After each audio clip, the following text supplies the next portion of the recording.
Salut à tous, bienvenue dans cette nouvelle saison et la première émission de l'année 2015 de News Report. Merci d'être avec nous, commentez l'émission sur les réseaux sociaux que sont Twitter, Facebook ou encore Google+, grâce au hashtag News Report 2015. Merci de nous rejoindre. Durant toutes les vacances, je vous retrouve désormais pour une toute nouvelle saison de News Report et nous allons nous intéresser durant ces vacances aux nouveautés stars du salon qui se tient actuellement du côté des États-Unis. Ce n'est pas le salon de Détroit qui se tient au mois de janvier, c'est le salon de New York qui nous réserve chaque année son lot de surprises. Et cette année, il y en a encore eu des surprises présentées dans le cadre du salon de New York. Je vous propose donc de découvrir tout de suite le sommaire et donc les autos que vous allez découvrir dans les prochaines éditions, voire même dans l'édition d'aujourd'hui de News Report. Alors pour ceux qui connaissent déjà l'émission, je tiens à vous signaler que News Report restera la même émission qu'il y a 2 ans. C'est-à-dire que désormais, je vous présenterai uniquement une auto par jour. Souvenez-vous, il y a 2 ans, c'était la même formule que j'utilisais. Je reviens enfin aux fondamentaux, je reviens aux sources. Et donc, quelles seront les autos dont j'aimerais vous parler durant toutes ces vacances de Pâques 2015? Je vais vous parler entre autres de routières avec la 2e génération de Jaguar XF. On va parler insolite aussi avec une auto non présentée dans le cadre du salon de New York, mais dans le cadre du prochain salon de Shanghai qui se tient à la fin du mois. C'est le Citroën Aircross qui a été dévoilé ce mercredi. On parlera également Kia Optima aussi. On parlera du Toyota RAV4 qui a profité de l'année 2015 pour se restyler un mois après l'Auris et l'Avensis qui ont été restylés à Genève. Rappel Expo, c'était en mars dernier. On parlera également d'un coupé, la McLaren 570S. Vous la connaissez peut-être pas encore, je vous la présenterai dans cette émission, durant la saison de News Report durant ces vacances de Pâques. On parlera monospace aussi, avec la nouvelle génération très discrète du Ford Galaxy qui change presque pas par rapport à l'actuel, en tout cas à l'arrière, mais aussi en global, la ligne globale du véhicule. On parlera aussi Poisson d'avril, parce que c'est vraiment une auto que j'aimerais vous parler, c'est la Sion IA Sedan. La Sion IA Sedan, c'est tout simplement une auto pas comme les autres. Je vous la présenterai dans cette saison de News Report. Mais aujourd'hui, pour commencer la saison, une seule auto au programme.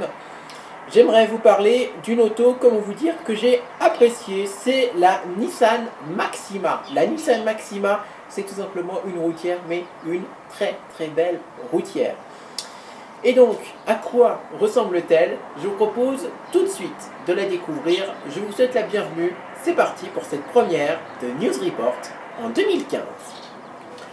La Nissan Maxima, c'est donc une auto, comment vous dire, une routière, une familiale, faite pour les familles américaines. On retrouve le nouveau style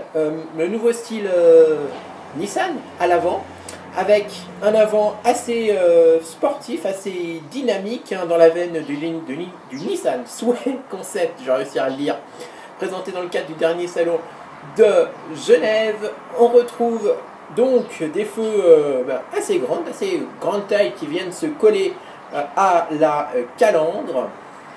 Une calandre d'assez grande taille aussi à l'avant, voilà, qui reprend le dernier style des calandres Nissan. On va reparler encore des feux avant parce que j'aime bien la forme, un petit peu une forme assez simpliste mais aussi assez inédite. Ça fait un peu comme le Nissan Juke restylé actuellement en commercialisation, actuellement en vente. La forme, la ligne globale du véhicule est une ligne dynamique, un peu de coupé 4 portes, il y a un peu de coupé 4 portes dans cette Nissan Maxima, voilà, tout simplement. Donc c'est assez joli de ce côté-là. Les feux arrière d'une forme assez simpliste aussi, mais assez bien travaillés aussi, bravo aux designers de chez Nissan pour leur travail. Une forme que j'apprécie particulièrement, les feux arrière de la Nissan Maxima.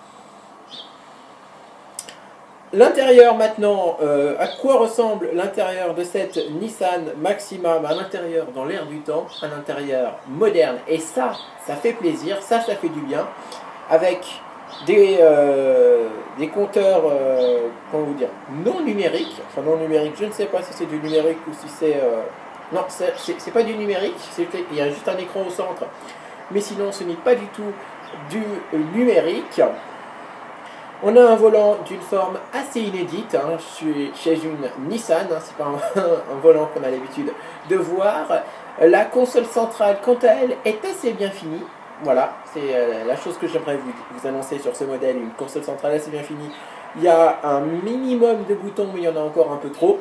Sinon, il y a quand même un minimum de boutons, parce que vous savez, maintenant on est rentré dans l'ère du futur. Je ne sais pas si vous avez remarqué, mais par exemple, la Peugeot 308 ne possède quasiment pas de boutons sur sa console centrale, hein, autour de l'écran. Et c'est être également le cas de la nouvelle DS5, pas Citroën DS5, mais bien DS5 classique. Et donc, voilà, hein, c'est le futur en marche, moins de boutons autour des écrans, car désormais tout est regroupé sur l'écran tactile. Vous pouvez contrôler donc la climatisation, votre musique, la navigation si votre auto en est équipé, parce que des fois ça peut être en option la navigation. Et donc, c'est comme ça que ça fonctionne maintenant, les écrans multimédia du futur dans le monde de l'automobile et du 4 roues. Alors, sinon, on regarde un peu les places arrière, parce que je pense que vous vous intéressez un peu à l'habitabilité de ce modèle. Eh bien, elle est dans la moyenne de la catégorie, avec 2 sièges sur les bords d'assez grande taille.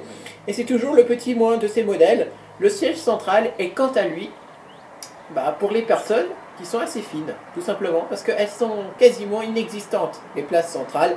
C'est pas la seule catégorie de véhicules, hein, qui est qui est attaquée par ce phénomène, hein, de la place du centre, de la deuxième rangée qui sert presque à rien.